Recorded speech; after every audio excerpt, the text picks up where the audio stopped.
Tiet on tarkoitettu ajamiseen eikä mihinkään muuhun. Jos et keskity ajamiseen, sä voit ajaa puuhun. Älä kuitenkaan luule, että ajaminen olisi helppoa. Ei se oo, vaan se on sietämättömän vaikeaa. Osaatko arvata syyn, miksi näin on? Ehkä et, mut mäpä kerron.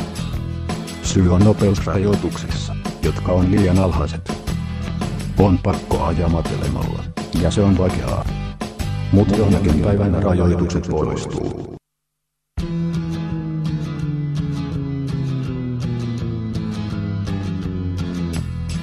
Sulle uskotellaan kaiken maailman valheita. Et ylinopeus olisi aina ja kaikkialla vaarallista ja muuta tällaista.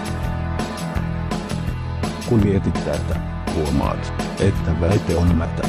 Ylinopeus ei ole fysiikkaa, se on pelkkä juridiikkaa. Jos ylinopeus olisi vaarallista, vaara poistuisi, kun poistetaan nopeusrajoitukset.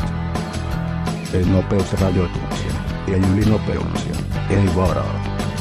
Mutta tiedetään, ettei se näin mene. Mut jonnekin päivänä rajoitukset poistuu.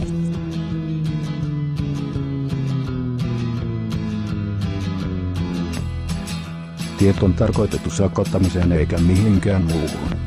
Jos ei katseisi oo mittarissa, sulla on pian sakko plakkarissa.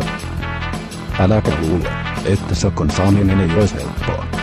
Kyllä se on, voit olla varma.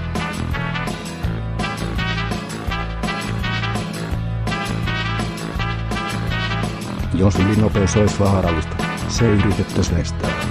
Sitä ei kuitenkaan estetä, koska silloin ei voitaisi sakottaa.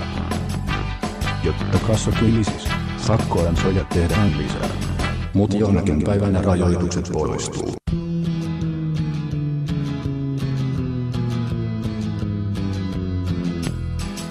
Poistuuko rajoitukset? Ihmetelet varmaan. Se riippuu sinusta ja minusta, sillä eletäänhän demokratiassa. Voit vaatia joustavia nopeusrajoituksia, joista kuljettaja saa itse päättää. Ehkä systeemi ei muutu paremmaksi vaan aina vaan huonommaksi.